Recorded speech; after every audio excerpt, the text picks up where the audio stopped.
오늘 우리에게 주신 하나님의 말씀 다니엘서 6장 19절부터 23절을 번갈아 가면서 읽다가 마지막 23절은 한 목소리로 읽어보도록 하겠습니다. 말씀 읽을 준비됐나요? 준비됐나요? 네, 그러면 한번 읽어보도록 하겠습니다. 이튿날에 왕이 새벽에 일어나 급히 사자굴로 가서 시작.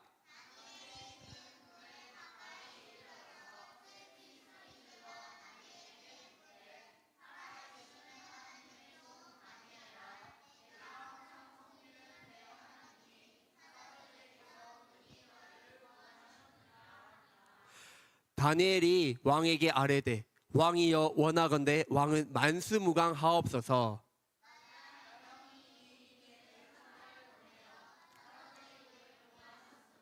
사자들이 나를 상해하지 못하였사오니 이는 나의 무죄함이 그 앞에 감이 오며 또 왕이여 나는 해를 끼치지 아니하였나이다. 함께 읽겠습니다. 시작. 왕이 심히 기뻐서 명하여 다니엘을 굴에서 올리라 하매 그들이 다니엘을 굴에서 올린즉 그의 몸이 조금도 상하지 아니하였으니 이는 그가 자기의 하나님을 믿었음이더라. 아멘. 잠시 기도하겠습니다. 살아계시고 역사하시는 주님 감사합니다. 오늘도 주님의 전에 나와서 하나님을 찬양하고 경배하고 예배드릴 수 있는 은혜 허락하여 주심에 감사합니다. 아버지 하나님, 이 시간 하나님의 말씀을 듣는 시간입니다. 우리의 마음이, 우리의 시선이 다른 곳으로 향하지 않게 하여 주시고 온전히 하나님께만 향하여 하나님의 말씀을 깊이 깨닫게 하여 주시옵소서. 그리하여 하나님의 말씀대로 순종하며 살아가는 저희 모두가 되게 하여 주시옵소서. 감사하며 예수님의 이름으로 기도드립니다. 아멘. 오늘 말씀의 제목을 큰 목소리로 읽어보도록 하겠습니다. 시작. 더 크게 시작. 꺾이지 않는 믿음. 네. 우리는 살아가면서 기쁘고 즐거울 때도 있지만 힘들고 어려울 때도 있어요. 또 무섭고 떨릴 때도 있어요. 우리 친구들은 언제 가장 무섭고 떨리나요? 그리고 어떤 것을 할 때 가장 걱정돼요? 우리 한번 손 들고 한 번씩 이야기해 볼까요? 자, 유리가 먼저 손 들었어요. 유리 제일 걱정되고 두려워요? 네? 뱀에 물려서 독에 감염될까 봐 무서워요. 또 이제 온유는 번지 점프를 할까 봐 무서워요. 아직 온유는 어려서 번지 점프를 못 할 텐데. 또 이제 혜준이 받아쓰기 틀릴까 봐 공부를 열심히 하나 보다. 우리 소윤이는 네? 강아지 볼 때 강아지가 물까 봐 무서워요. 그렇구나. 또 한 명만 더 해볼까? 없어요? 온유 했잖아요. 하유리 한번 해볼래요? 갑자기 전사님이 물어서 생각이 안 날 수 있어요. 네. 그렇다면 이런 무서운 감정들이 왜 생기는 걸까요? 왜냐하면 우리 모두는 연약한 사람들이기 때문이에요. 그러나 누군가 나를 격려해주고 할 수 있다 이렇게 말해주고 함께 해준다면 그런 것들을 이겨낼 수 있어요. 특별히 하나님께서 우리와 함께 하신다라는 사실을 믿는다면 그 모든 것들을 이겨낼 수 있어요.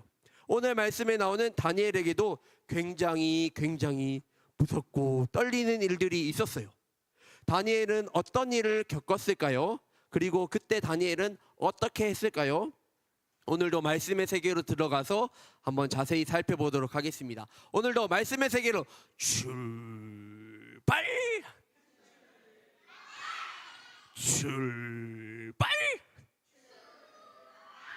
네.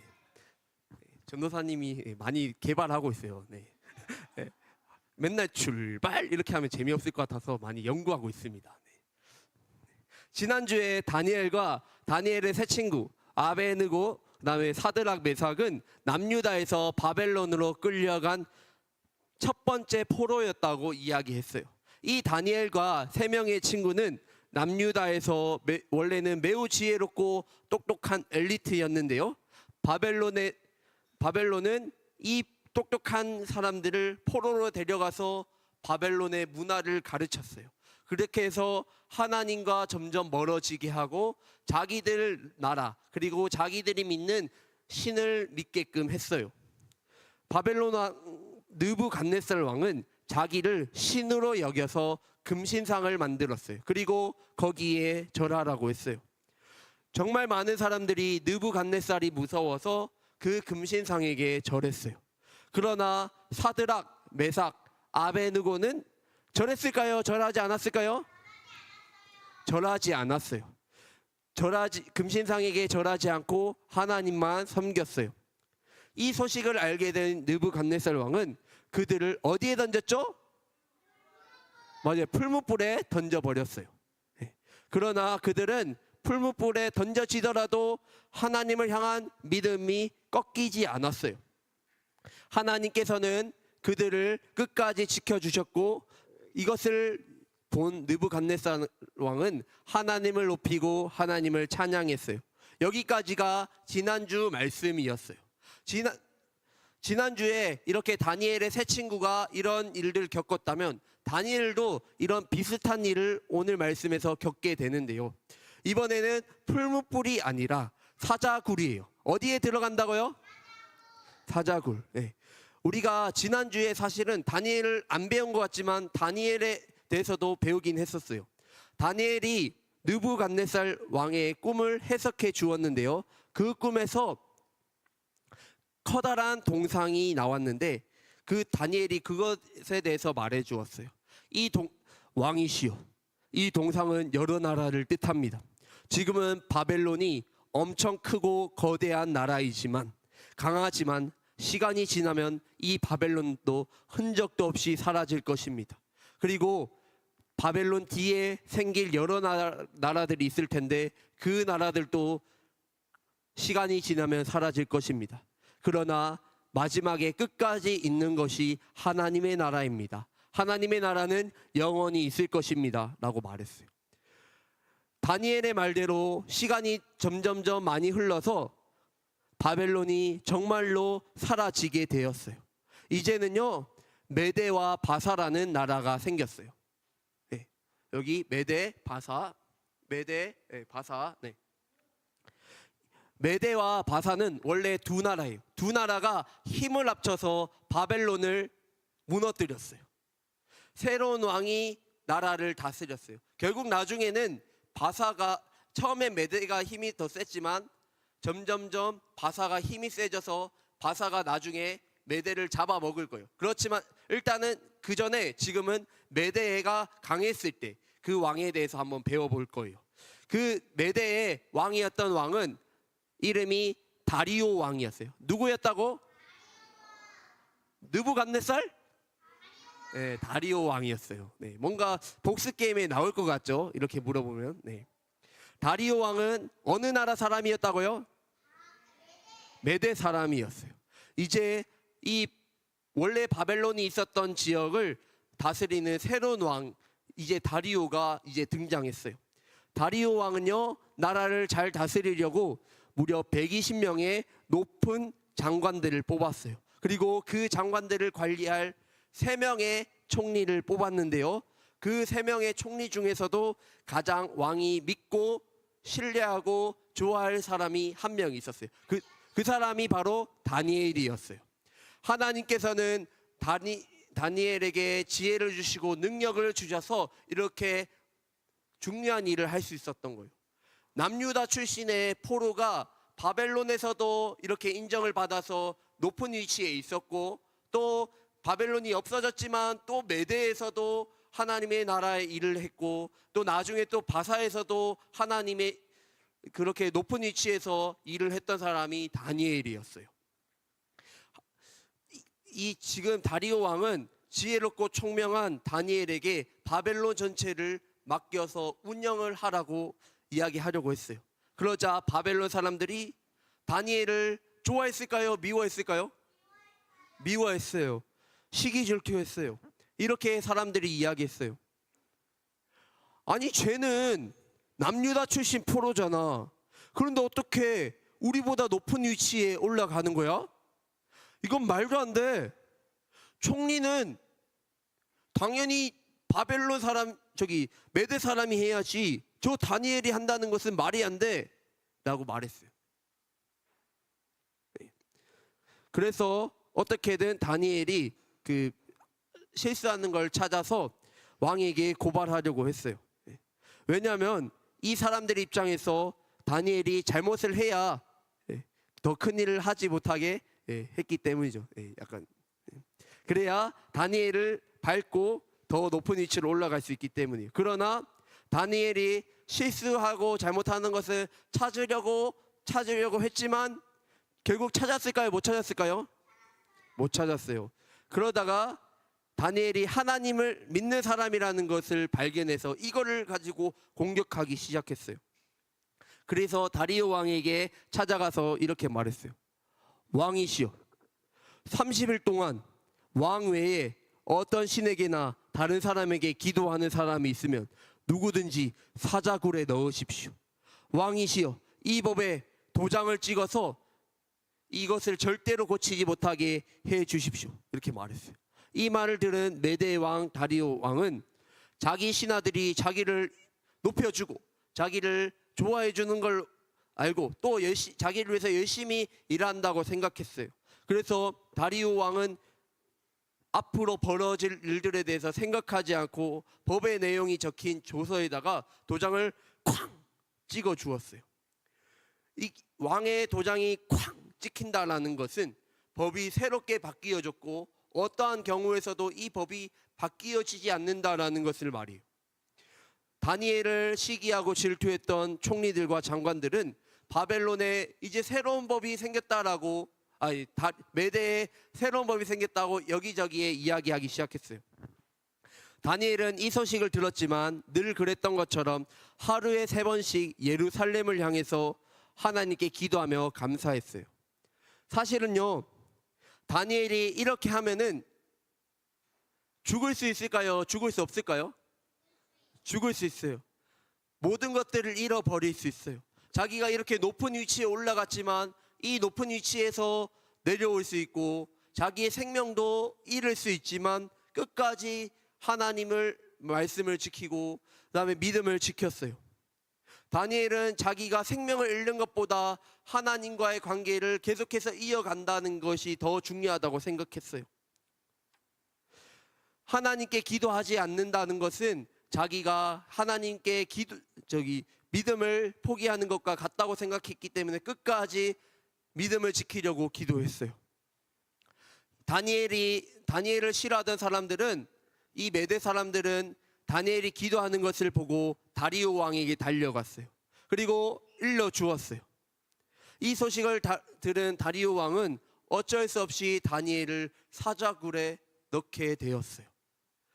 다리오 왕이 아무리 왕으로서 이 다니엘을 구하려고 했지만 이미 법이 정해졌기 때문에 다니엘을 구해줄 수 없었어요. 그 대신 다리오 왕은 다니엘에게 이렇게 말했어요. 네가 항상 섬기는 너희 하나님께서 너를 구원해 주실 거야. 그러니 걱정하지 마라 라고 말했어요. 다니엘을 아꼈던 다리오 왕은 밤새 걱정하면서 잠 한숨도 자지 못했어요. 그리고 아침이 되어서 새벽에 일어나서 사자굴로 급히 달려가서 이렇게 크게 슬퍼하면서 울었어요. 살아계시는 하나님의 종 다니엘아, 내가 항상 섬기는 내 하나님이 사자들에게서 너를 구원하였느냐? 이렇게 말했어요. 이 말을 들은 다니엘은 이렇게 말했어요. 왕이시여, 나의 하나님이 이미 저에게 천사를 보내주셔서 사자의 입을 막아주셨습니다. 그래서 사자들이 저를 다치지 않게 해주었습니다.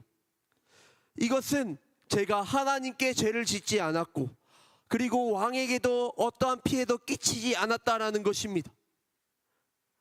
다니엘이 살아있다라는 소식, 그 다음에 다니엘의 이 이야기를 들은 다리오 왕은 기뻐하면서 당장 다니엘을 꺼내라고 이야기했어요. 그러면서 이렇게 말했어요. 그가 조금도 다치지 않은 것은 다니엘이 자기의 하나님을 믿었기 때문이다. 이제 내가 다시 명령한다. 다니엘을 고발한 저 사람들을 여기로 끌고 와라. 그리고 그들을 당장 사자굴에 던져놓고 그들의 자녀들 그리고 아내들까지도 사자굴에 쳐넣어라 라고 말했어요. 다리오 왕의 명령대로 다니엘을 고발한 사람들과 그의 가족들은 사자굴에 끌려왔어요. 그랬더니 사자가 바로 삼켜버렸어요. 그 사자굴에 이제 발을 딛기도 전에 사자들이 잡아먹었어요. 그러니까 사자들이 힘이 없고 연약하고 병들고 늙은 사자들이 아니라 엄청 힘이 센 사자들이고 젊은 사자들인데, 하나님께서는 다니엘이 내려갔을 때는 입을 막아 주셨다가 이 사람들이 갈 때는 다시 입을 열어서 다시 잡아먹게 하신 거예요. 그리고 다리오 왕은 법을 하나 새로 만들었어요. 그것은 모든 백성들이, 이 메대 바사 지역에 있는 사람들이 다니엘이 믿는 하나님 앞에 두렵고 떨리는 마음으로 서야 된다라는 거예요. 그 다음에 하나님만을 섬기고 하나님만을 높이고 하나님만을 찬양해야 된다라는 것을 이야기했어요. 하나님을 모르던 다리오 왕이 이제는 하나님을 높이는 왕이 되었어요. 사랑하는 유언부 친구들, 다니엘만 하나님의 백성, 하나님의 자녀일까요? 그러면 우리는 하나님의 자녀고 하나님의 백성 맞을까요? 맞아요. 우리도 하나님의 자녀고 하나님의 백성이에요. 하나님의 자녀, 하나님의 백성인 우리는 어떻게 해야 될까요? 그 어떠한 상황에서도 하나님만을 높이고 하나님을 찬양하고 하나님을 예배하는 삶을 살아야 돼요. 그 다음에 하나님의 말씀대로 살아가야 돼요. 우리는 살아가면서 이 정도는 괜찮아, 사람들은 다 이렇게 하는 거야, 아니면 또 이번만 딱 한번 하지 뭐, 그리고 이번만 예배 한번 빠질게, 교회 가지 말고 나랑 놀자 라고 말하면서 우리는 많은 유혹들을 받아요. 그리고 세상이 말하는 대로 할 때 더 행복할 것 같고 더 좋을 것 같고 사람들이 나를 인정해 주는 것만 같아요. 그렇게 해서 더 편하게 살 수 있을 것만 같아요. 그렇지만 그렇지 않아요. 우리는 하나님의 자녀라는 사실을 기억해야 돼요. 우리가 이거 한번 크게 읽어볼까요? 시작. 마음껏 포효해라 사자들아, 나는 예수님을 믿는다. 이 사자는 우리에게 다가오는 유혹이라고 할 수 있어요. 우리에게 많은 유혹들이 찾아올 때에 이렇게 이야기해야 돼요. 너희들이 아무리 유혹하고 나를 힘들게 할지라도 나는 예수님을 믿는다라고 고백해야 되는 거예요. 우리가 세상의 좋은 것들을 선택하지 않고 다니엘처럼 거룩함, 즉 하나님의 말씀을 선택할 때에 세상은 우리를 오히려 인정해요. 그 다음에 우리를 통해서 하나님을 만나고 세상 사람들도 하나님을 찬양하고 높이는 거예요. 이제 말씀을 마무리할게요. 사랑하는 유언부 친구들, 우리가 다니엘도 그렇고 다니엘 세 친구처럼 사자굴이나 풀무불에 들어가지 않더라도 우리에게 어려운 순간들이 있을 수 있어요. 믿음을 지키기 힘들 수가 있어요. 친구들이 계속해서 우리와 놀자고, 기도하지 말고 나랑 게임하자고, 유튜브 보자고 이야기할 때가 있어요. 그 다음에 우리조차도 스스로도 그렇게 생각할 때가 있어요. 또 곧 있으면 추석 명절인데 가족들이나 친척들이 우리에게 이렇게 이야기할 수 있어요. 명절에 교회 가지 말고 예배 드리지 말고 나랑 놀자고, 그 다음에 꼭 그렇게 교회 가야 되냐고, 또 여기에 제사 지낼 때 같이 절하자고 이야기할 수 있어요. 그렇게 사람들이 이야기할 때 우리는 제사 지내고 그렇게 교회 가지 않고 놀아도 될까요? 안 돼요. 우리는요 계속해서 믿음을 지켜야 돼요. 안 돼요. 오늘 주일이에요. 교회 가야 돼요 라고 이야기해야 돼요. 할머니 집에 멀리 갔다면 그 근처에 있는 교회라도 가서 예배 드려야 하는 거예요. 우리는 그리 아니하실지라도 나는 하나님만 믿고 따를 거예요 라고 용감하게 고백해야 돼요. 그리고 눈앞에 있는 달콤한 유혹보다 하나님을 더 믿고 사람의 말보다 하나님의 말씀을 더 믿는, 꺾이지 않는 믿음으로 살아가는 우리 모두가 되길 간절히 소망합니다. 아멘. 이런 우리의 믿음을 하나님께서는 기뻐하세요. 그리고 우리에게 그 믿음을 지킬 수 있도록 힘과 능력을 주세요. 이번 주도 우리와 늘 함께 하시는 하나님만을 바라보고 믿음으로 승리하는 저와 우리 사랑하는 기쁨의 동산교회 모든 유년부 친구들과 선생님들 다 되기를 간절히 소망합니다. 아멘.